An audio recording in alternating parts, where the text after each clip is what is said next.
take the plaque because I could leave that open, John.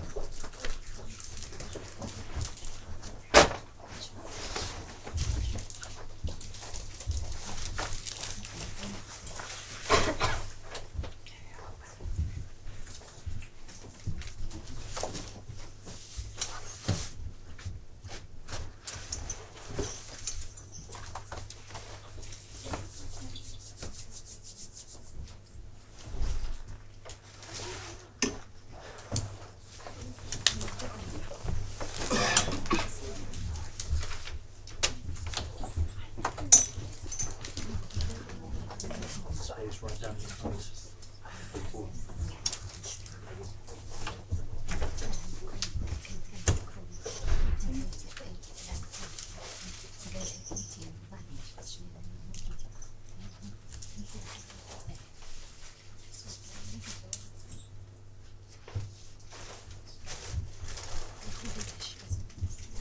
That doesn't look like a very large lunch, Sarah.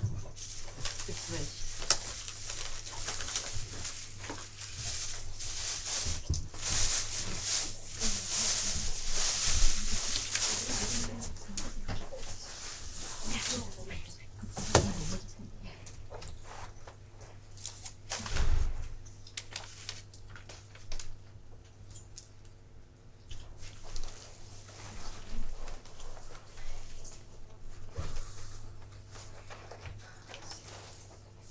Well, my watch says we have 1 minute to go, so we'll give it back 1 minute before we start. Also, I need to finish my sandwich.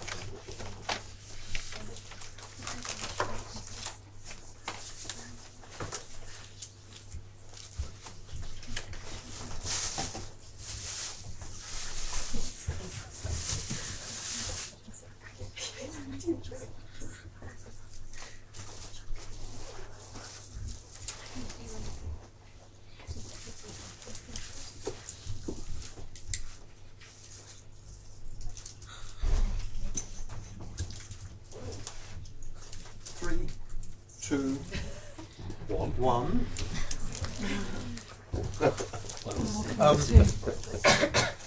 Well, welcome to this seminar in the HAV, Higher Adult and Vocational Education Research Centre series. I'm delighted to have Peter Jarvis with us today. Just by way of brief introduction, because in a sense Peter needs very little introduction, or if any, to any of you. But I've known Peter for donkey's years. First as a teacher and later as a colleague. Peter's written goodness knows how many books and even more articles, and edited even more books, and he's written just about everything there is to write in the field of adult and lifelong education. He's also enormously well travelled. I remember joking with him once that he'd spent most of his life in an airport. I think we calculated the total amount of time he must have spent in airports. I say that with only a little jest because he has this morning rushed over from Brussels to see us. Although in this case, I think on the Eurostar rather than by air. However, we're delighted to have him with him. He's going to speak on learning to be a person, East and West, which I think fits very nicely into, Jane, do come in here, very nicely into the theme of the seminar series, which is around working and learning in the global university. I should perhaps remind you that we have another session in a few weeks' time, but I won't because I've forgotten the details. So, Peter. Thank you very much, John. Let me start by thanking John, not only for the invite or for 25 years of friendship, but because, as some of you probably know, the university kindly gave me an honorary doctorate last year and a visiting professorship as a result of John's nomination. So I'm very honoured and very pleased to come back. So I also have to say thank you to John, because somewhere between here and Brussels I lost my notes.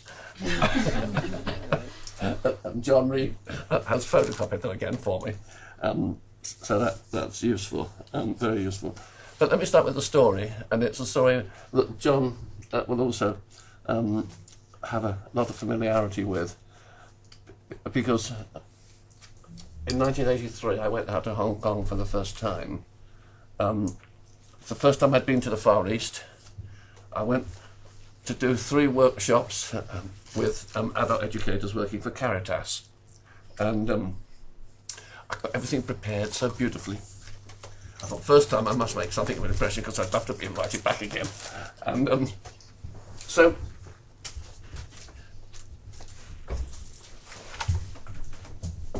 just as we walked into the room, and there were 80 adult educators present, the guy who was going to introduce me said, "Oh, by the way, Peter," he said, "75% of these people don't speak any English."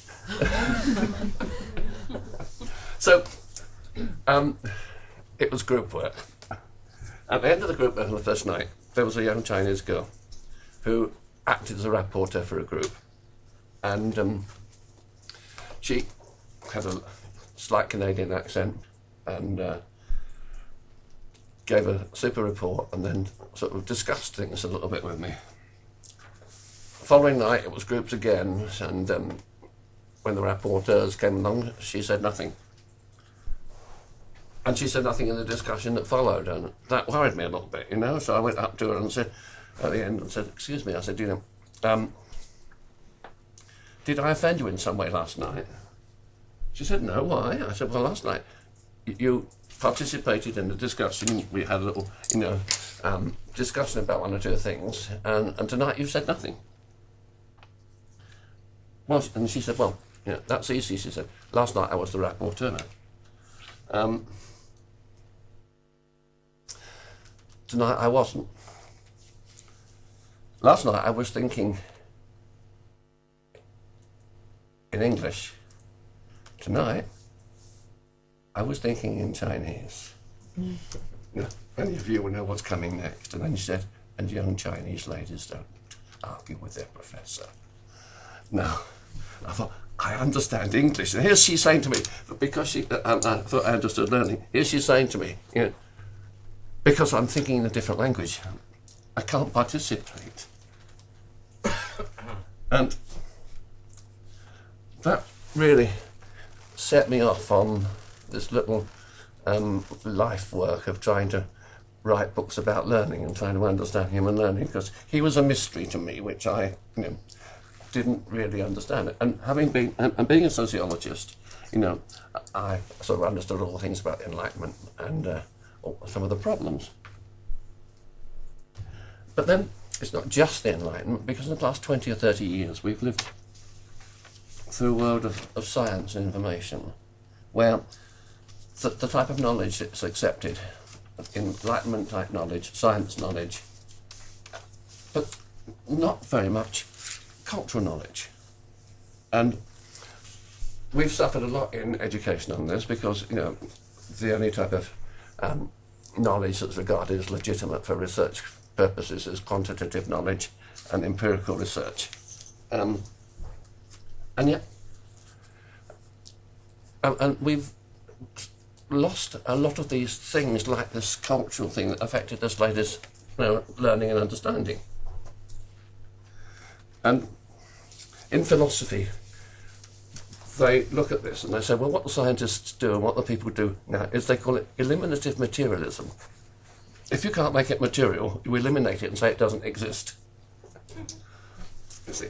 But I know, and we all know it does exist. And I know it existed in a sense when that lady said to me that because she was thinking in Chinese, she couldn't discuss with me.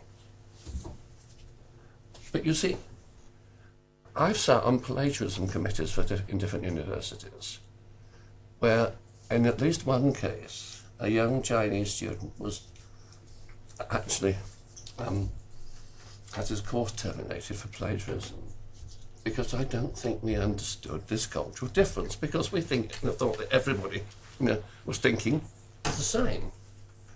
And it worried me a lot. And so there's a sense in which I think we have suffered from the dominance of science in rather an immoral way. We have behavioural objectives, we don't have expressive objectives, we have, and all of this. And then, as we travel around the world, so we see all these different cultural differences in the way people conceptualise themselves differently and learn differently. And so the problem came to me is, well, how do we recognise these differences in learning? And the paper I'm about to give you is an experimental one.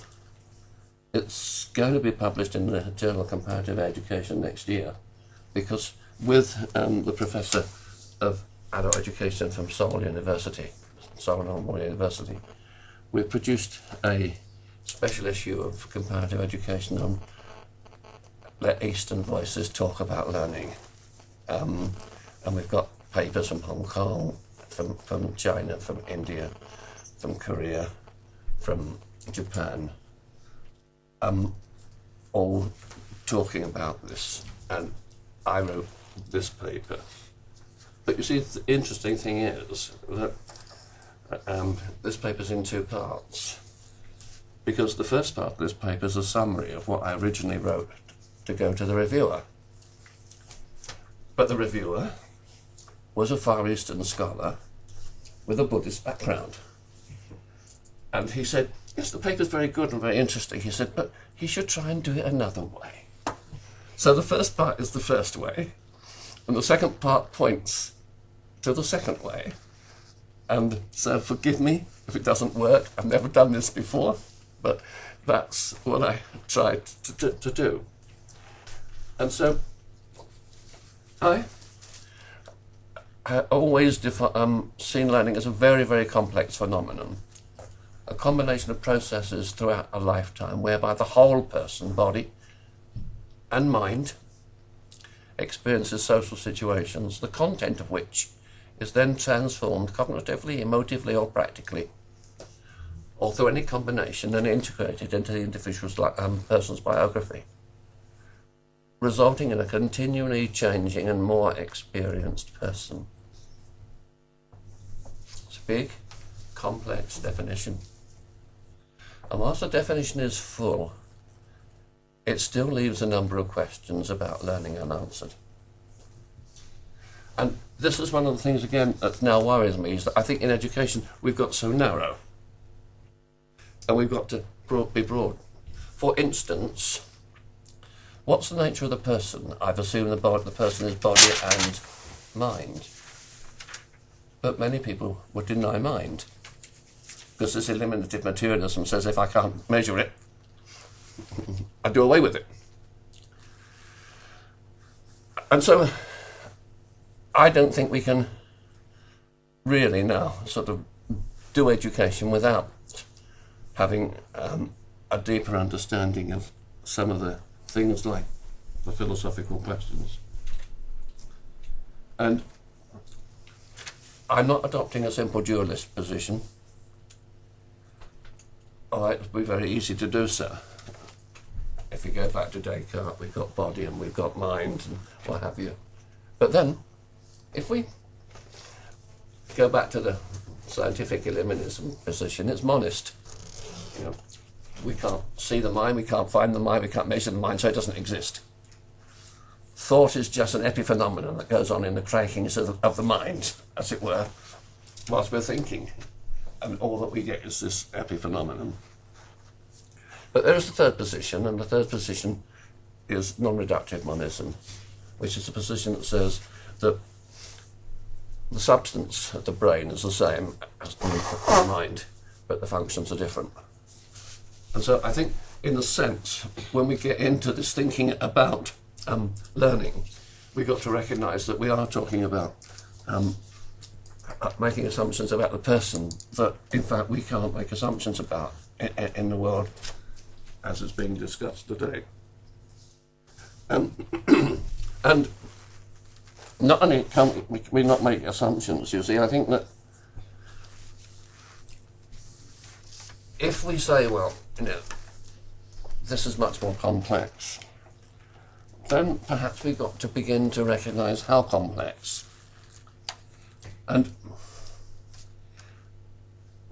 when I started this study, it seemed to me that learning was a subject of teaching. Then it became a subject of experience, a function of experience. Then it became a function of consciousness. Now, I suspect learning is the function of living. That you can't think of a living creature that doesn't in some way learn. But then you have to sort of say, well, if it's a function of consciousness, do we learn unconsciously? So let me redo a quote.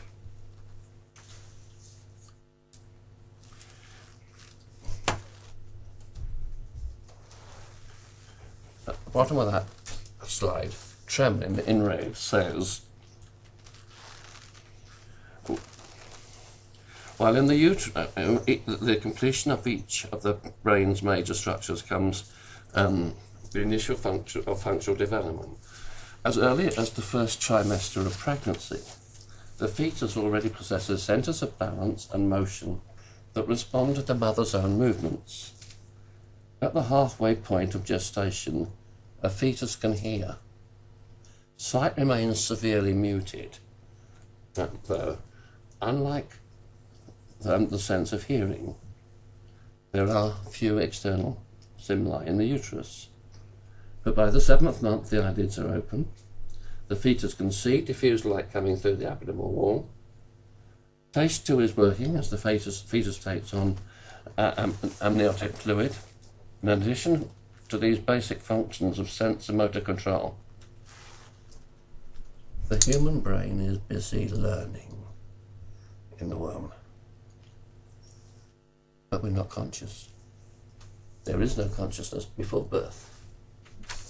And so we are faced with a very interesting situation. That somehow, even before birth, maybe we're learning. And we're learning things that may be culturally specific.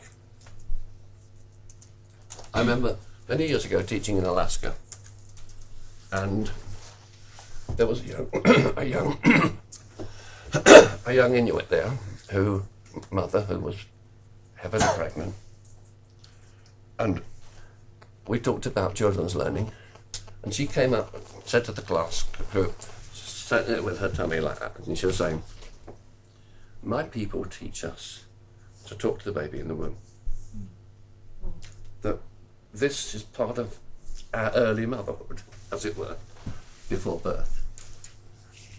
In a sense, preparing the children before." So, learning is not only a matter of reacting to stimuli, it can be pre-conscious as well. The brain is beginning to function, neurons are being connected before birth. And at birth, the fetus becomes an independent body, which includes the brain, and which from the moment of birth is exposed to a multitude of external pressures. Now, I've left it like that. The cultural bit comes in. But there are psychologists now who say, in fact, that our mind is a hybrid mind. It's cultural as well. And our evolution is not biological evolution, but biocultural evolution. And our evolution has been biocultural for the last so many 100,000 years. Because from the time humankind developed a culture of technology, using things, so our mind, as it were, internalized these things in some way, and we now have a hybrid mind. Now, these are complex questions which I don't understand. But what I do realise is that the debate about learning and about mind and about brain are much more complex than I, as an educator, And the process of learning then is both reactive and preconscious. And so, in a sense, it may be that before birth, the process of the person coming Eastern or Western has already begun.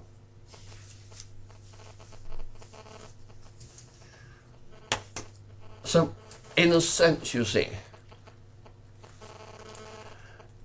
if that is true, then from almost the beginning of life, and that's not consciousness, before consciousness, learning has taken place, and it is culturally influenced. So it seemed to me that this was very important. And culture denotes a historically transmitted pattern of meanings embodied in symbols, a system of inherited conceptions expressed in symbolic forms by means of which men communicate, perpetuate, and develop their knowledge about and attitudes towards life. But then, culture's different.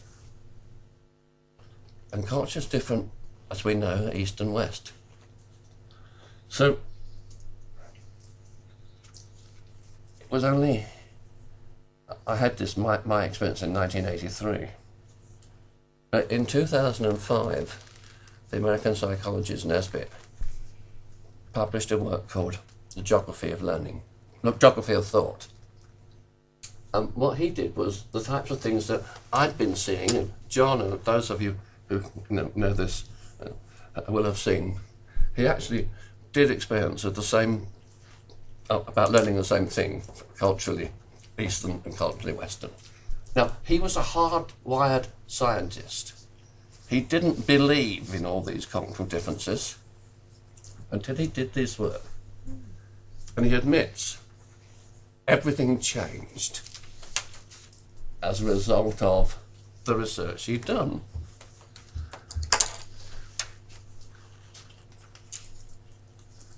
So, by the time of birth, children are already exposed to their own individual cultures, to Eastern cultures and to Western cultures. Simply in sociological terms, we can say thereafter they're socialised into these different cultures. But in a sense then, I wanted to try and understand this a little bit more. And so in the first part of the paper I say I'm going to give you a Western interpretation of becoming me, as it were, and then I'm going to show you what the Buddhist scholar who read my paper said about it, and say, have I in any way begun to answer the questions that he or she raised? Now, in a sense, learning is both reactive and proactive, and I'm not going to spend too long on the types, but in a sense, you see, if we look at children's learning, the first thing I want to say about it is that, we could talk about it from an evolutionary perspective or from a neuroscience perspective.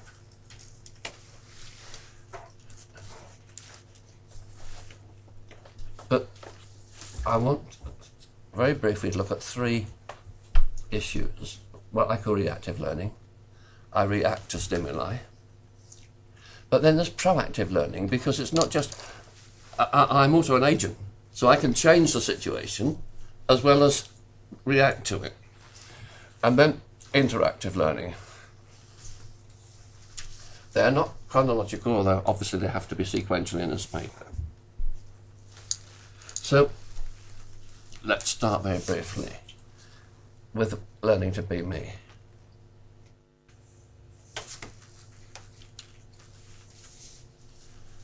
In the first few years, months of life, the brain grows phenomenally rapidly.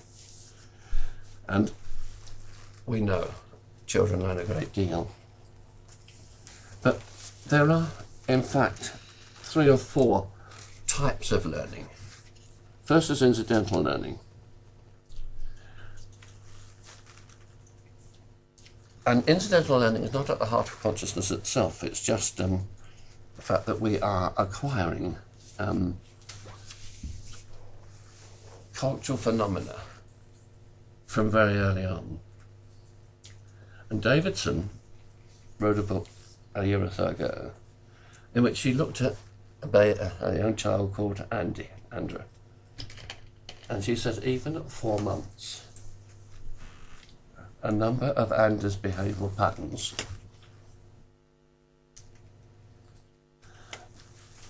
are already distinctly American.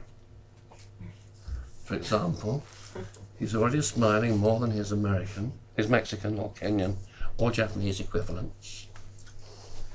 His American parents interact with him with a lot more talking, looking and smiling, more than parents would in most other countries. Smiling and crying are also Andrew's best gambits for eliciting the much desired touch from his American parents. American parents rank almost at the bottom of the international scale on parent-infant physical affection, meaning that we just don't touch and hold our babies as much as any other culture.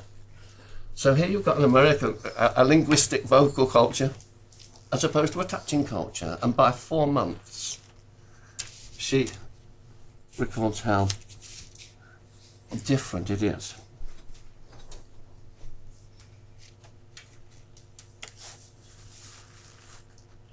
So we're in situated environments, and incidentally we are picking up the culture of our environment. But then, if I skip very quickly to the next bit, the most common form of learning is imitative learning. And we all know how children imitate. But the interesting thing is that Metzoff and Moore discovered that babies imitate from the very first moments of life.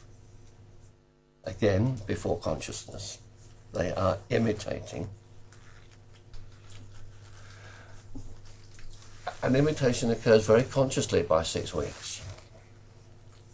But then Thomas Seller made a fantastic claim about inheriting communicative culture when he said, when children are 9 months old and they understand that you have an intention towards the child, they will imitate you. And they become what he called imitation machines. They just do not stop imitating for 2 or 3 years, basically. But they have to first be conscious of the self. Now, we've always talked about the self being, they have to be conscious that you've got an intention. And it's once they recognise the intentionality that they start imitating.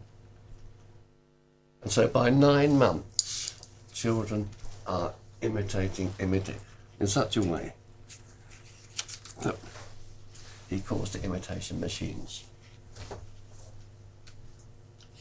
But then Thomas Seller goes to one stage farther, you see. He says they are learning the culture.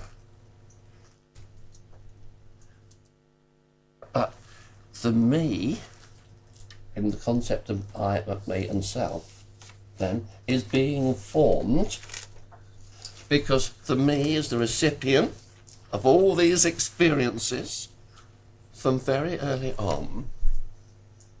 So me is becoming ethnic, cultural, right from the very outset. But then, you and I know, as adults, we enter a new situation, what do? We imitate. We want to feel safe. So learning began as imitation at birth we're still doing. But then Novak recently, who's a mathematician and an evolutionary studies evolution, suggests that imitation is something that has now become almost hardwired in the system. That all of us want to imitate the successful, the trendsetters. And we wear what they want to wear. And so he goes back and says, well, this itself could be evolutionary. So we've moved on, quite a long way. So if we are incidentally picking up culture, we are picking up culture through imitation, but then we're also picking up culture as children by instruction and demonstration.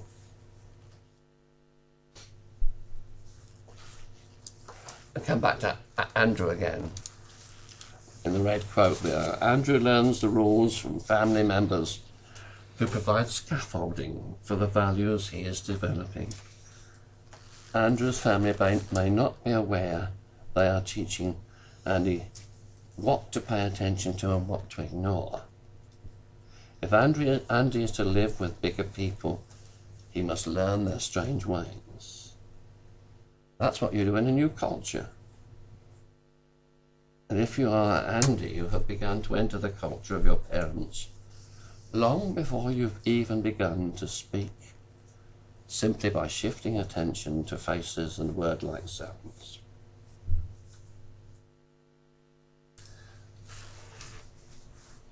So basically,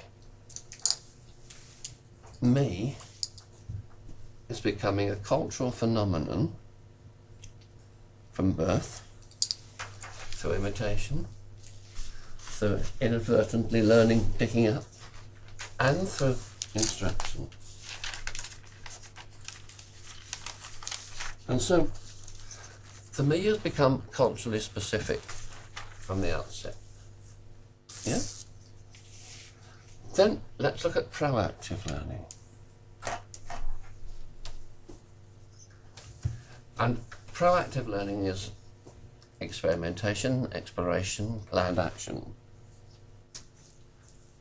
But you see,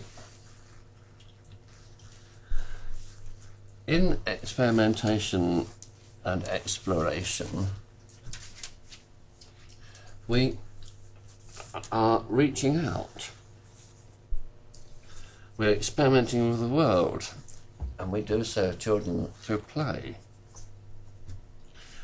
Play gives a child a new form of desires. It teaches her to desire by relating her desires to a fictitious I, to her role in the game and rules. In this way, a child's greatest achievements are possibly in play, achievements that tomorrow become a basic level of real action and morality then. Now, the games we learn are themselves, in a sense, culturally based. We learn to play the roles. And so, right from early play, the I, Vygotsky says the I, is being formed by what I do, what I drag out from the me into the action. And it's cultural. And, by the time a child's 3 or 4, obviously, we get to the Y stage.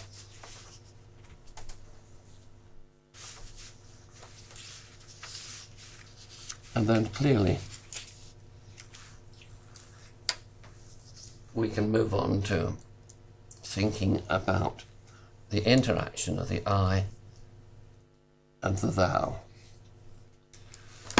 And in this sense, you see, I interact with others, I'm adjusting my behaviour, etc., and so forth. And in the I and the me, we see the formation of the self.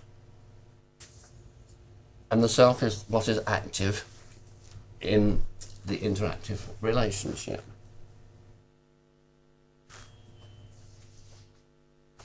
So this was where, as it were, I got to, and this is a summary of what I wrote in the original paper. When it went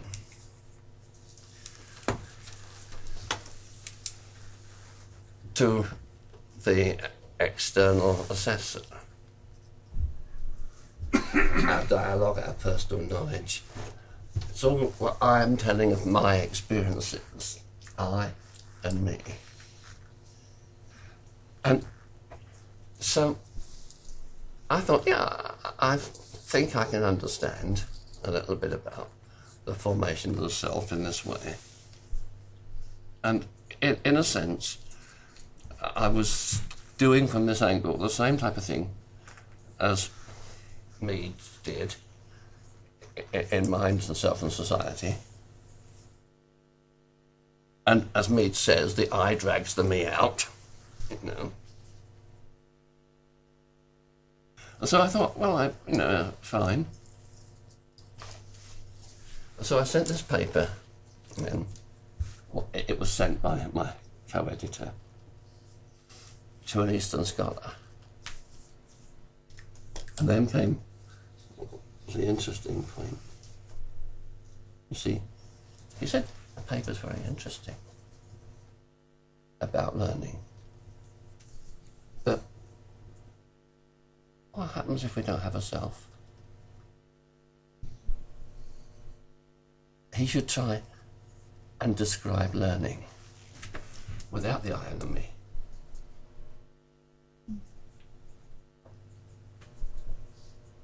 Because then I realised, obviously, Buddhism tries to move to the non-self position.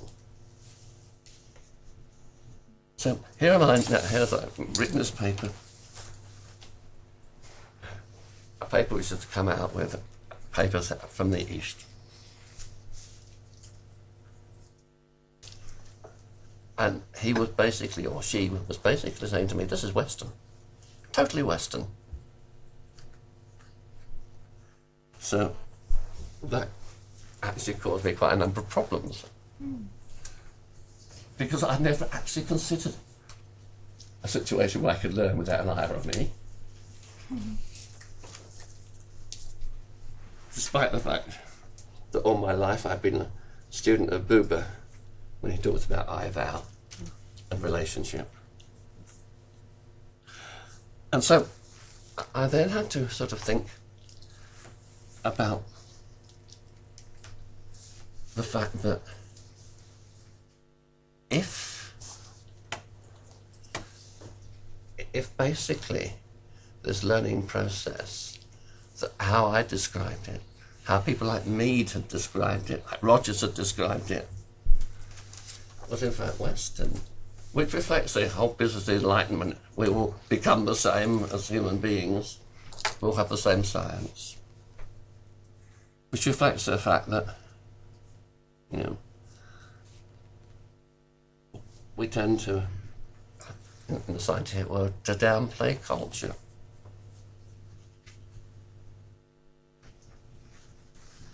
And then I was reading a book by a lady called Mary Clark about humanity. And Mary Clark said, the trouble with Western philosophy, Western individualism, is it's like a billiard balls on a billiard table. We've got lots of individuals who bump into each other and learn from it. But she said, that's not the way that other people conceptualize it. For us, individualism, each individual then is like a billiard ball. And the I-me interaction is, I am doing that and my I, we say, is taking the me out, the me is taking back, and growing, and the self is developing.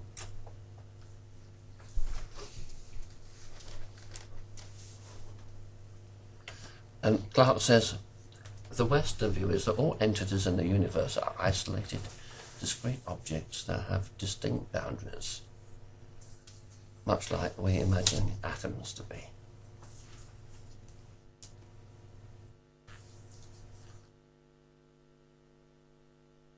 So, if individualism is grounded in Western culture, and we can trace this back a long, long way, so I tried to trace it back in early Greek thinking, in early Hebrew thinking, in books like Jeremiah and Ezekiel. You get very clear statements of an individual responsibility. Early Christianity also embraced individualism with its fundamental belief in the immortal soul and salvation. And so by the time of the Reformation and the Enlightenment, the idea of individual was taken for granted in intellectual thought.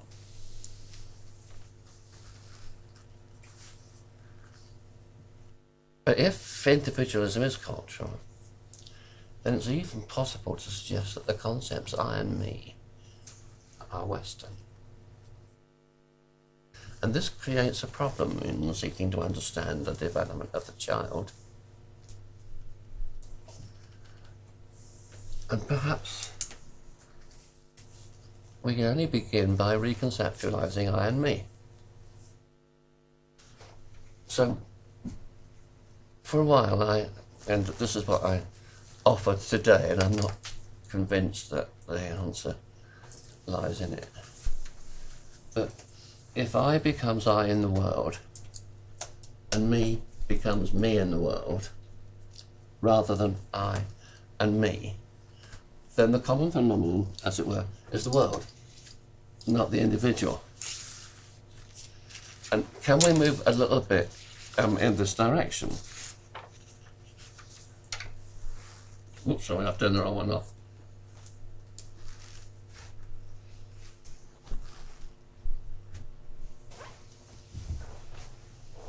So,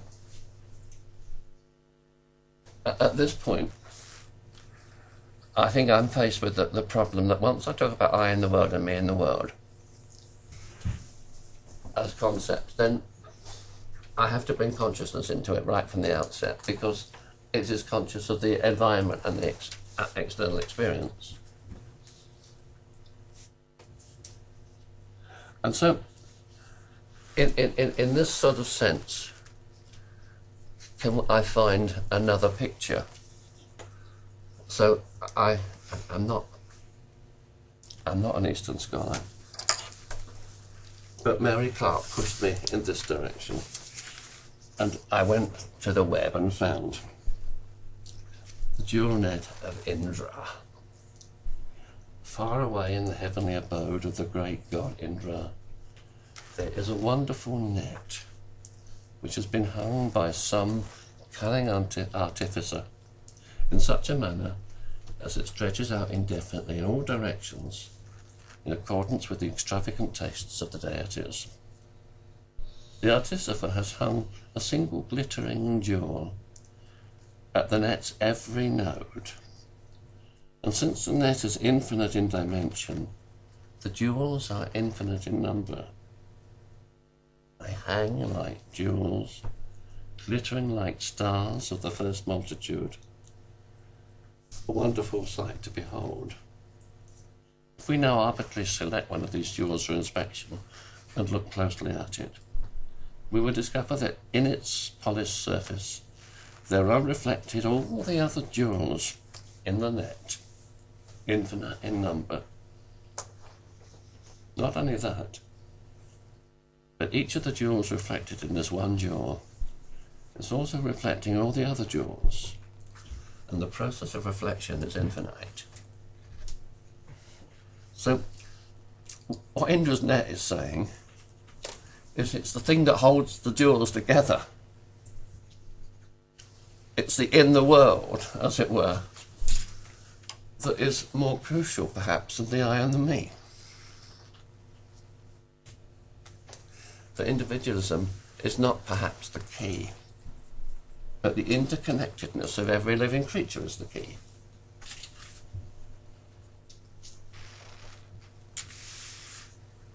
And that when one change, one piece of learning happens, it reverberates throughout the whole of the net.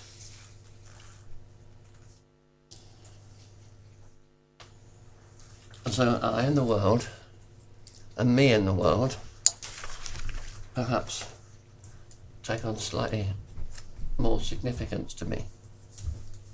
For the me in the world internalises the significance of the richness of the whole. The me in the world is still amassing these experiences. And the I in the world plays its role in the world.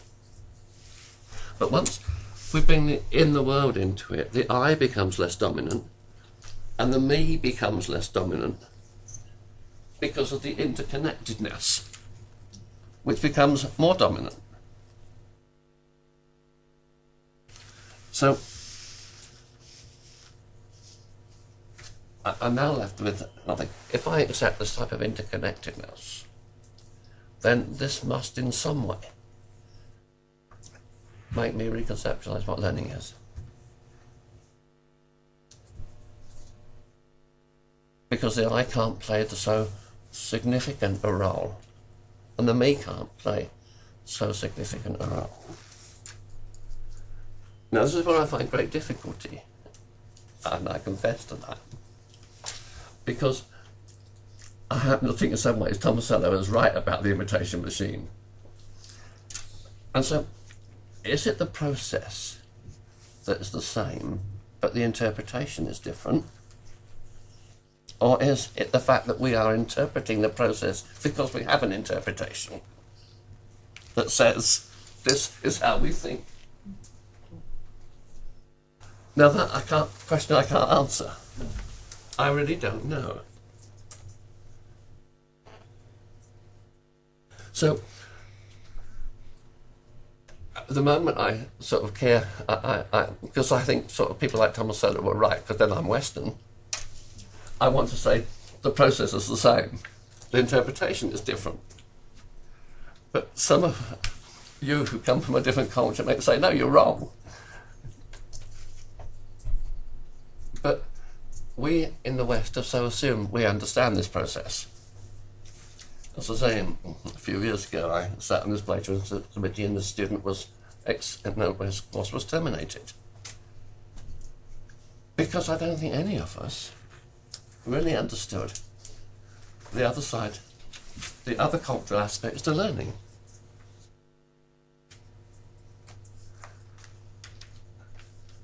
So the first thing that sort of I am forced to do in this is to say that the very first thing is that learning must be seen as something which is cultural, which connects the concept of bare being, bare life, to culture. And so that I want to take learning back and say, learning is connected totally with living. It's connected with bare life. It is the thing that changes bare life into something which is cultural and something which is meaningful.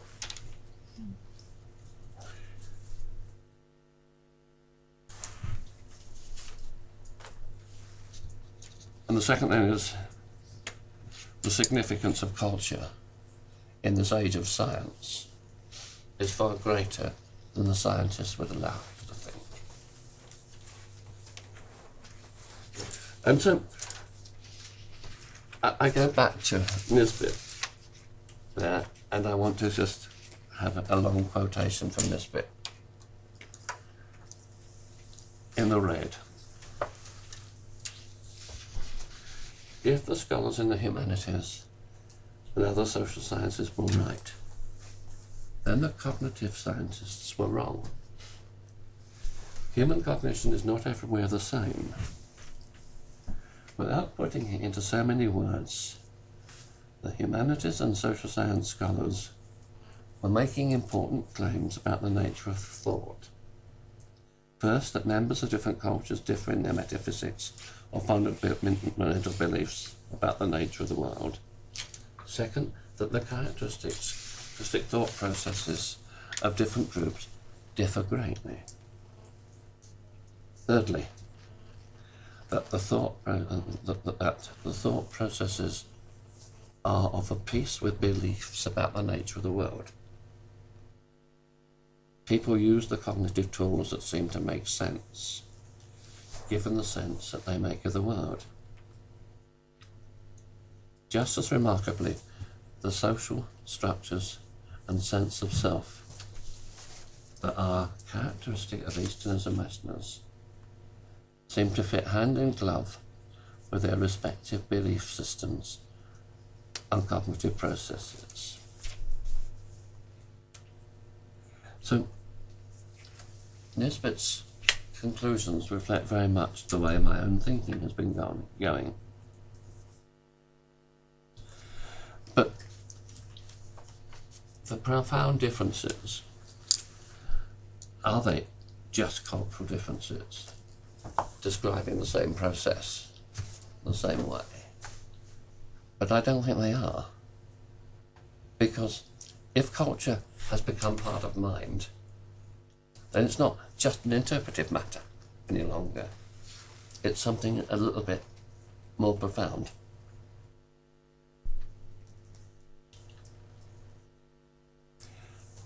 And so the basis of mind and the relationship between mind and culture, it seems to me, are fundamental to learning. But having been studying this process since 1983, I'm not sure. Now, but I can sort of say this is what learning is, because I know that my interpretation is always going to be from my culture. Yours may be from your culture. But is it the interpretation that's different, or is it because, do you learn differently? Because you've been brought up and your mind is also cultural. Thank you very much.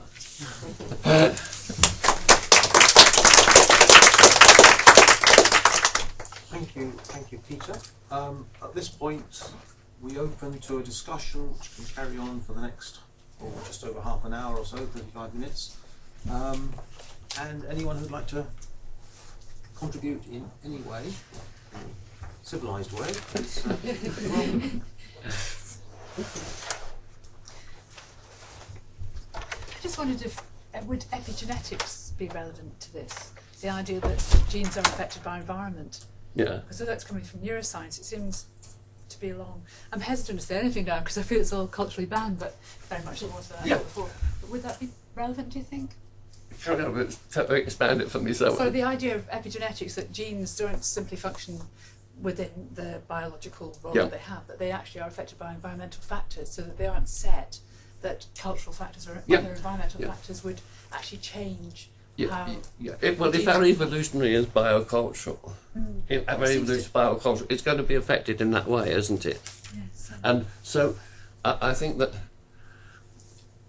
in the recent Contemporary Social Sciences Journal that comes out of the Academy of Social Sciences, Jonathan Marks wrote an article on the fact that we don't have that biological evolution is a myth, that it is biocultural evolution and has always been. Now, in that sense, if therefore the culture has been built into us in this sense, then we are going to grow slightly differently. And if in fact we don't believe evolution has stopped, then the process of differentiation may still be going on. But then globalization comes into this. And so we mess it up in another way, don't we? And so to me, I'm out of my depth, and I know that when I didn't ever think my studies of learning would get me into this type of position, because, but I just realised that I have to raise the questions if I can't provide any answers.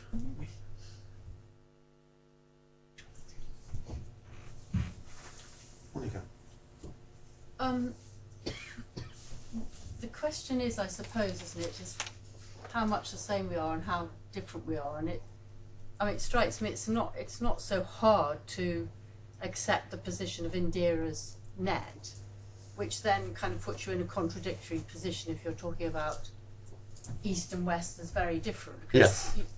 Basically the jewels presumably are individual human beings who reflect each other and look like each other. They look much more like each other than they look different from each other. Yeah. And that seems to me perfectly But acceptable. this is the problem, isn't it? Because once we accept that, Yes. yeah, are we saying it's the process that's different, or are we saying it's interpretation? I'm not sure what process you're talking Well, about. the interconnectedness, taking the Yeah, interconnectedness, then if that interconnectedness is working like that, then in some way, what we as Westerners will call I and me is still happening. Yes, it still happens. Yeah. That's right. Yeah. And if it's still happening in the East as well, in the same way. So by the net, because we're all interconnected, does it mean in fact that the whole process for everybody is the same? And I don't think it is, because of the culture. I think I probably differ. I think it's probably more the same than it's different. Yeah. And obviously, people have different positions on that, don't they? Yeah. Yeah. And in a sense, for me, the similarities are much, much more important than the differences.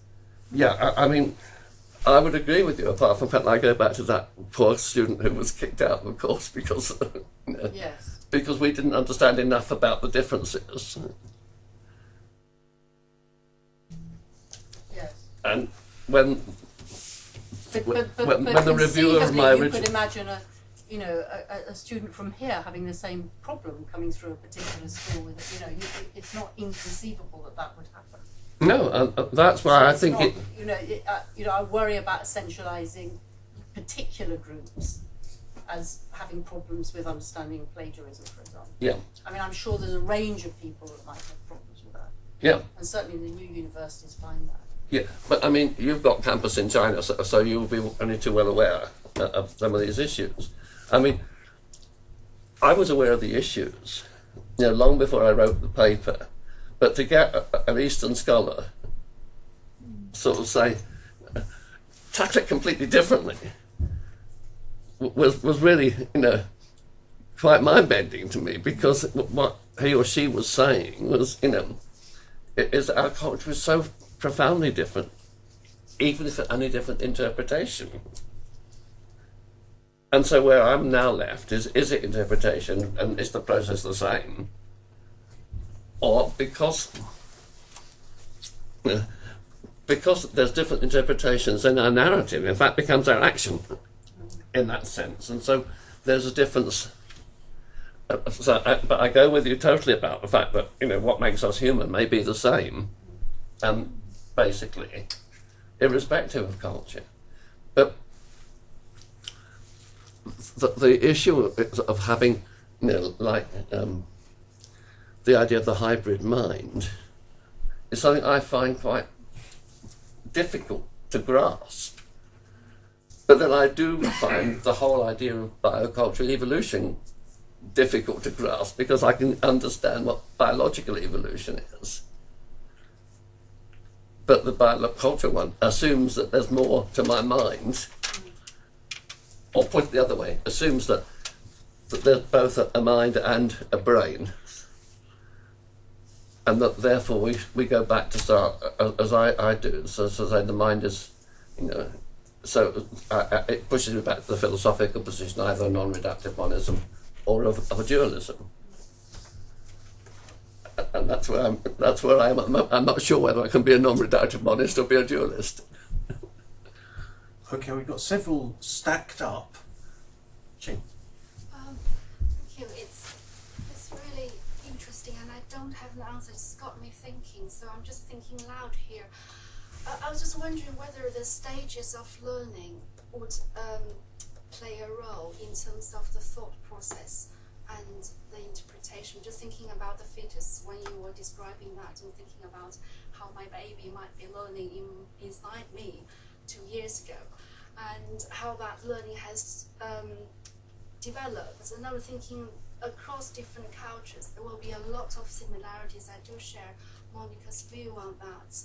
Even culturally, we're thinking about interpretations, there are a lot of similarities. And going back to the thought process, I liked, I forgot his name, it's called Hidden Language in 1969, and Silent Culture by Edward Hall in 1969. Talked about what to make it worse. It was when we were growing up, because of the cultural influence around us, then we kind of, I think that's your point about the consciousness of learning. What we perceived as common sense actually means very different things to people from different cultures. I think the very process of, the very journey of living that learning has to a large extent, in that sense, shaped the process. So the process could be different. Then using my cultural background, I do believe this interconnectedness. Yeah. So then the process and the interpretations would interconnect in that way, therefore shape who we are, because how we were brought up. I'm just thinking of, I was really intrigued by a picture I saw in the Museum of Man in San Diego. It was a baby's bare foot right in the middle with different shoes around the baby's foot. So it's one foot but different ways to dance depending on how the baby was brought up. So that's related to very much about what you said of the processes, as well as to some extent later on, I'm not sure I agree with you whether it is interpretation, because when it is so deeply internalized in our mind, so that has become a process rather than interpretation. Yeah. So I was wondering whether it is a question for me. It is really what we encounter in the process of learning when we lived through that process, rather than how initially. Before the baby was born, and then gradually how or what become interactively important, shaping who we are. I don't know, I'm getting completely lost. Carry on.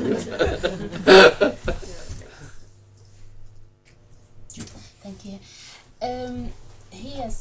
The discussion is very interesting, and it takes me back to the discussion. I feel it's taking us back to questions of ontology and questions of cultural determinism. Is there cultural determinism, or is a matter of, as Gadama put it as different horizons through which we are having the dialogue? And if we are taking through that, then I may not talk about East and West. I may talk within the West about, if I give just an example, between the debate about religion and secularism and those different things. How can I, as Habermas put it, the language through which we may have different things that we share, but we are not aware that we share them because we are different, we are communicating in different language, not the language of English or Arabic or French or whatever, but the language, how are we presenting the concepts that our understanding of the world to the other. So in this way, the I and thou, if I take it in this way, are we, is it cultural and determinism again, or just we can actually understand each other through the developing the communication through which we can find out the basis and foundations between the East or West, or between the different cultures within the same context?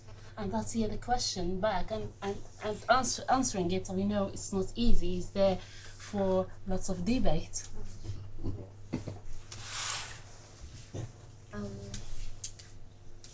Yeah, my comment is very simple.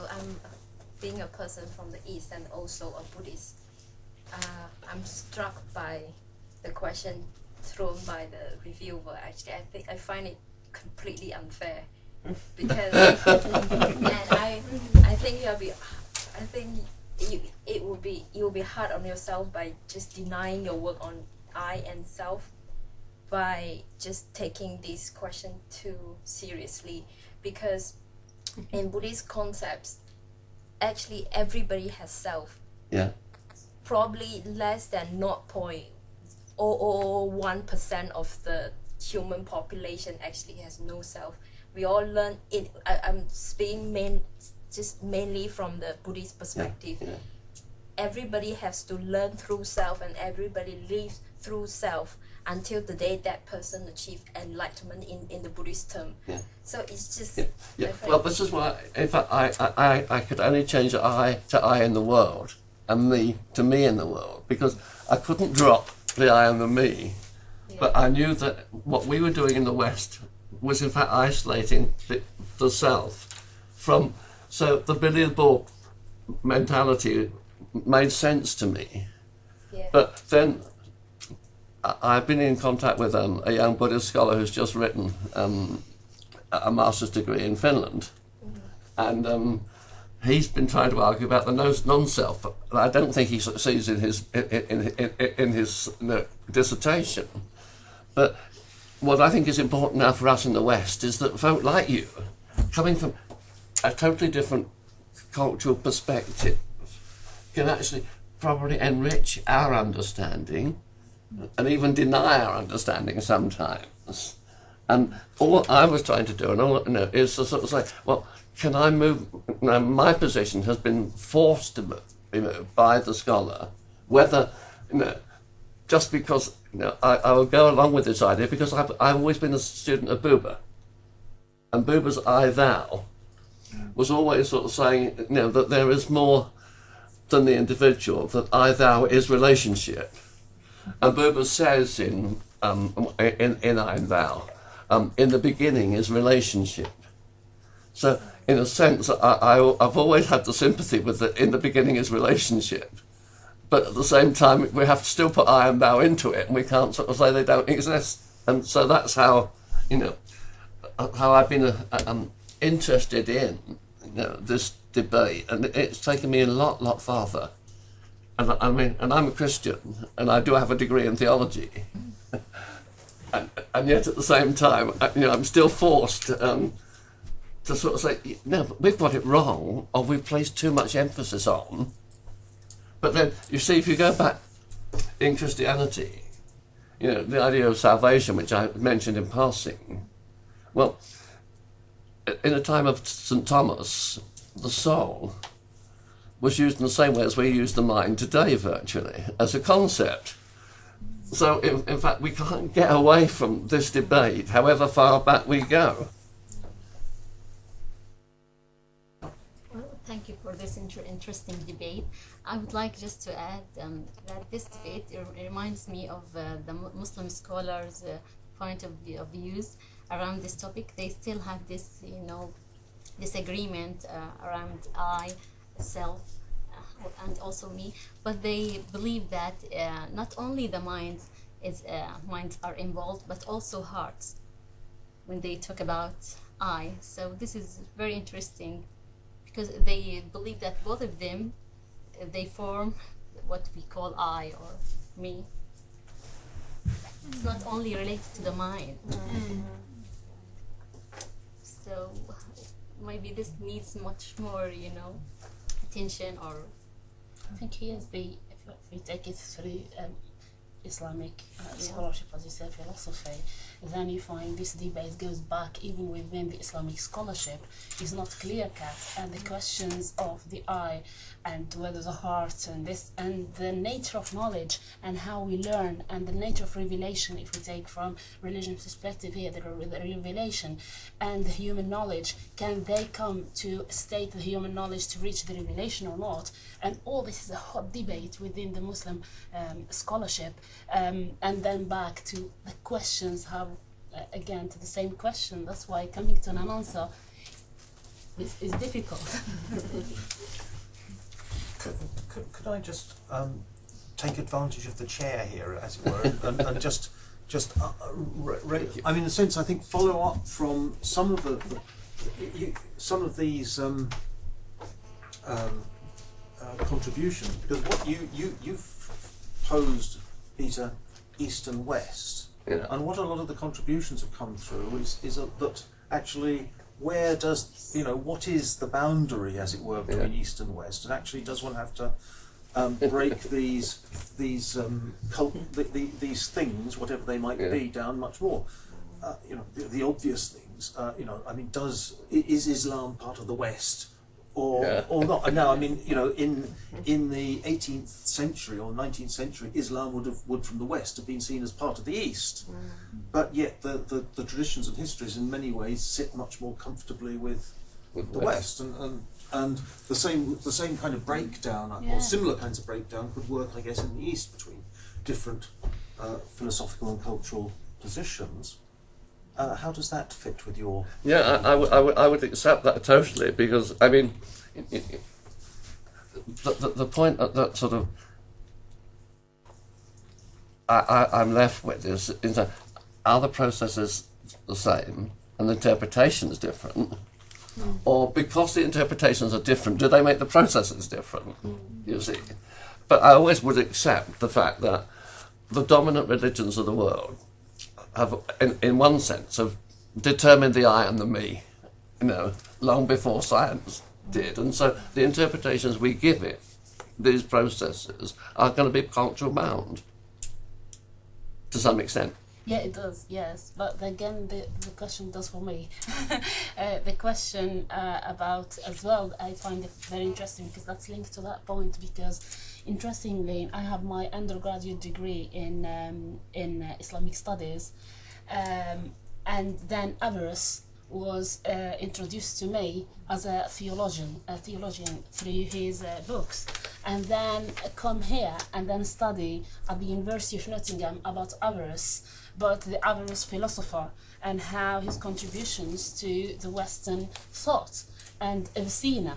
And getting that, I say, how can I say Western philosophy and Eastern philosophy, while actually lots of interaction between the two, and through that interaction there is a construction of human thought, especially now at the globalization. And if I take your example of the net and the reflection, it makes me as well think through the globalization and the media and the internet, how are we imitating each other? Are we still different separate worlds, even though I questioned this even before the globalization, but these as well raise many questions.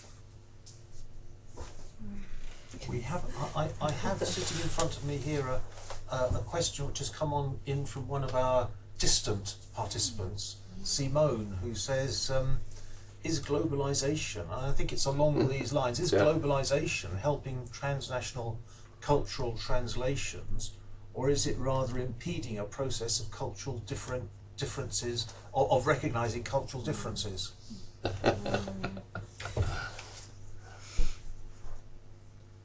When I wrote my book on globalisation, I felt that, in fact, capitalism was carrying its Western culture with it, and in that sense it was dominant. And so we had a new form of colonisation, as it were, through capitalism. And so when I go to countries like Korea and see this phenomenal sort of capitalist sort of growth in the world, that, to me, I can't see Confucius there in a sense, but I can see Western capitalism there. So I think there's a dominance in Western culture because of the nature of the dominance of economics in that sense. And therefore, you know, we can put our universities in the East, as it were, because of it. So, but I don't know. I mean, that's not being sort of facetious, because I'm quite involved in colleges in Asia as well, and so, and I just know that, you know, there are differences and there are similarities, and so what I've tried to do here is to say, you know, how far can I go? If I wanted to be more sociological and be more global, then I would have to say Western culture is dominant, and it would be rather like the idea of science, and to sort of you eliminate things that you know in the science world that you can't materialise, and I think there's a sense in which we in the West have done that with cultures.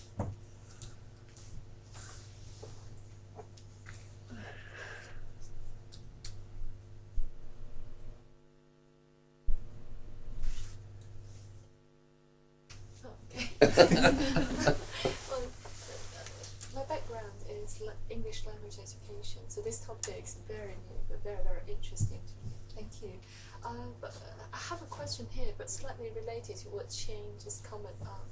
So, for example, yeah, we're talking about Western and Eastern, well, and also probably slightly related to John's point about the boundaries between Western and Eastern. But what I'm curious about is, for example, kids growing up in a bilingual context, or like Westerners but growing up in Eastern, probably ever since they were a baby. But only recently I started doing teaching Chinese to foreigners, and I started to notice that there are so many foreigners growing up in China, learning Chinese when they were very, very young. So I mean, for this kind of like not really well, comparatively minority group, could we say that when we are talking about Western perspective, Eastern perspective, could we also want to think there is another third perspective from those people? like combined Western and Eastern. Yeah. Well, Nesbitt actually, and I think to some extent I would agree with him, and I know with John would, because he spent more time. Nesbitt says, well, Hong Kong is an interesting example of which is both Eastern and Western in a sense at the same time. Now, and I was thinking Singapore, in a sense, Singapore is of a similar ilk. Yes. So how do we interpret the process of and the the process of their learning? So, yeah. Well, it's interesting you should say that, because my daughter-in-law is German, and my son and daughter-in-law are bringing their children up bilingually.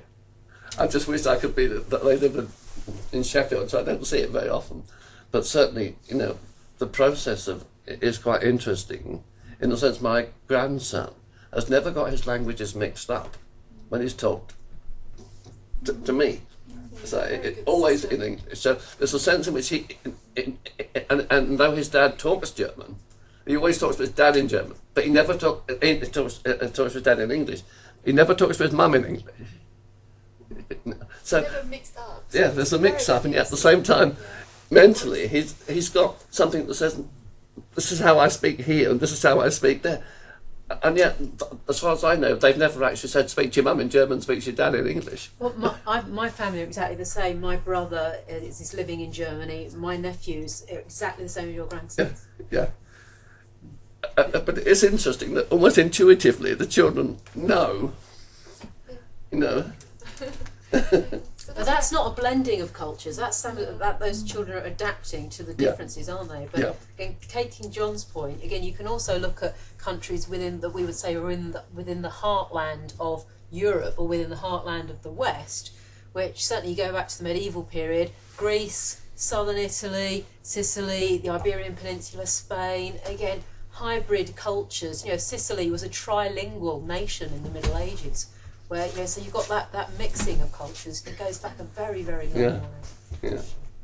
And this is a question. Sorry. I was just going to say that there's stuff. This isn't about language or particularly about what you were saying, but there's literature written about third culture kids. Are you familiar with it? Or global? Yeah. So that those children have psychological profiles. Yeah. You know, growing up in a third culture, and that was very much on my mind as well. As you know, I was born in Africa to British colonialist parents, and have very differing views inside myself to my parents' views, or how they would have been. So that it's not East and West, but it's still cultural. Yeah. That's why when I listened to your talk, it just kept me thinking whether there is a third one to actually reflect those group of people. But as I say, Nisbet does instance Hong Kong as a possibility. You know, it'd be interesting to see how it comes out. You know, like a study on how it culture and self comes out within those third culture kids. Lucy. I wonder if even we should think that that third aspect is actually the biggest aspect, because so much of, with globalisation and actually pre-globalisation, so much of life was, so many people's lives have that mixture in one way or another, through migration over the centuries, or through one family member living overseas, or through children being brought up as third culture kids. And it seems to me that almost the picture should be so much more nuanced in terms of the mixtures that go on. And in the programmes that I work on here at the university, we're dealing primarily with people who have very quad cultural lives, where they have been perhaps born in one country, raised in another. Their parents might come from two different countries. They then work in a fourth or fifth country, and I think really this picture is incredibly complex, and so many influences and factors come into that, not just language. I mean, I agree with you totally, and in a sense, what it's forced me to sort of do is sort of say, well, the literature on learning is not sufficient. It doesn't take me far enough, and my paper doesn't take me far enough either. Jane. I'm just going to say again about language, but if we look at recent studies of the bioevolution of language, and we take language to be a proxy for culture, what those studies are showing us is the incredible variation in language, which would suggest intrinsically there is an incredible variation in culture. And I think that picks up what Lucy was saying.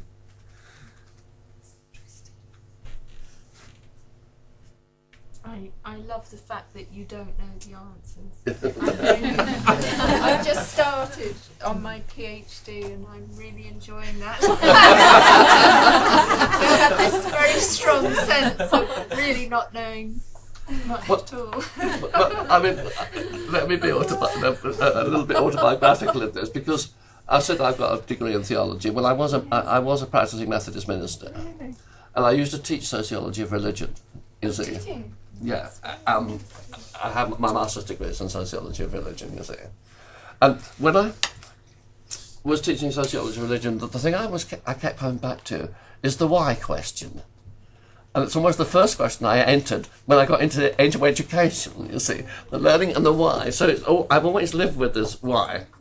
And Evelyn Moore has a wonderful quote that he says, "You only write an autobiography when you cease to be curious."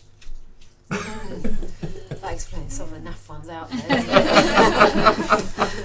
And I think, in a sense, that's why, you know, that there aren't answers to these questions, or if there are, they're much more profound than what we're discussing. Yeah. And yeah. Sorry, I didn't mean to stop the conversation. No, okay. Just indicating. No, I was just noticing. Yeah. No, I'm sort of just coming from the complete opposite end, if you like, and the whole way through I've got the kind of nagging feeling that we're talking about Western culture or Eastern culture or religion-based cultures, and there are cultures on the other side of Nottingham that are very different to mine, and the kind of, we talk in this kind of national or half the world sense, and when you drill down to a micro level, Yeah. he's still there. Yeah. And you know, and Andy, whose parents are talking to him and bringing him up in the way that they're bringing him up, is probably quite a middle class American perspective. And actually, if you looked at another American context, Andy could be being brought up in a very different way, with a very different cultural set of values and expectations. And I just kind of thought I'd throw that into the pool as well. No, I think, I mean, this is where the oddities of my life. Yesterday I was at the European Conference on Aging, and I'd been, in preparation for my paper on that, I've read about Inuit concerns for the Oompi and how different the Inuit respond to people. And it made me think that the same type of profundity that you're raising is that we're now talking about a totally different ball game. There was a work on a New York taxi driver saying very similar to what you're saying about Basil Bernstein talks, didn't he, about the same type of material. So the cultural differences are massive. There's sort of Shirley Bryce Heath and those kinds of things. So, but are they less different between working class Nottingham and middle class Nottingham than they are between Singapore and UK? Do they affect learning differently? I mean, we know that the working class learning thing from Bernstein's work affects learning. But yes. Thank you. Just thank you very much for your presentation. Just thinking according to the language, during 17th there are a lot of Omanis, I'm coming from Oman, who travel to Africa, and after that they come with their children. So after that, when they study in schools, especially study in English schools, I mean, so they when they speak 3 languages together. Yeah. So they mix the language together. So so I think there is something we can, according to the definition of the culture, we can say there is something which is can be shared between the culture to certain way, but not for all things. When you think about religions or some traditional things, that will be the differences. But in interpretation of things, something like I feel to a certain extent it's can be understood by the different people. Just thinking that, in a sense, you were talking about subcultures in a way within culture, microculture.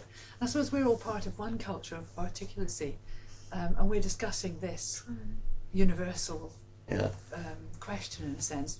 But we will never hear the voices of those who don't discuss this. No. Sorry, does that sound? Because we are the only ones discussing it, and therefore, aren't we creating our own subculture? And if we're not aware of that, we will miss the whole point. The silence will be missed, and aren't we interpreting in our own ways, academically and in a broader sense, like the middle class child and the middle class parents? We are part of that system, whatever culture we come from, geographically. See, what was so big, made such an effect on me is that I've been an editor of a journal for 30 odd years, and this is the first time I've had a paper refereed by somebody who doesn't come from the West, and the perspective. And I think that John and I, running international, we've never sort of considered the culturalist aspect of our reviewers in quite that way. That's another debate, Peter. But yes, I'm sure that's right. But you see what I mean? I'm only the editor of this issue of Comparative Agency. I just wonder is this cultural imperialism? Well, in a global sense, that we're all part of it in this room, in a sense, wherever our backgrounds come from, we're all part of this system, we're imposing a system. Finally, Jane. I was just thinking, going back to really the beginning of what Monica has raised, I think probably would make this whole process even more complicated if we were not only thinking about the differences but also the similarities. Because to the extent, when we, taking the plagiarism as an example, people tend to say, Chinese students tend to plagiarize because of culture, but actually there are lots, certain kind of understanding is across the culture, and to some extent globalization has reinforced that. From, 10 years ago when I first came to this country, I could tell the difference between Chinese and Japanese students just from the way they dressed. And now they have to open their mouth before I can identify them. So I think that's another example about how globalization, to a large extent, I think that tensions between localization and globalization and how that influence our thought process. So they, the similarities to some extent has been reinforced, and it make the whole matter even more complicated. Thank you, Jean. Thank you all. Thank you. Thank you. I think that's led to, it's a fascinating paper. It's led to a fascinating discussion, and well, thank you very much for asking me. Thank you.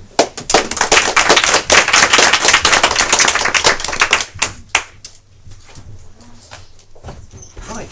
Right. Great. Thank you very much. There's a thank you to you from on the screen. Yeah.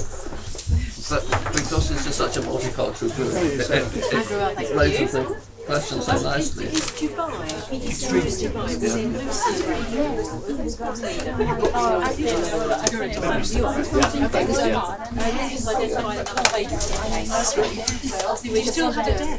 you for your kind advice about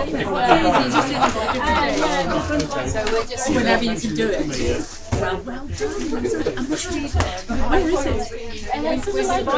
Yes, I'm going to go read it. I saw it being scribbled rather than typed out. I have really changed.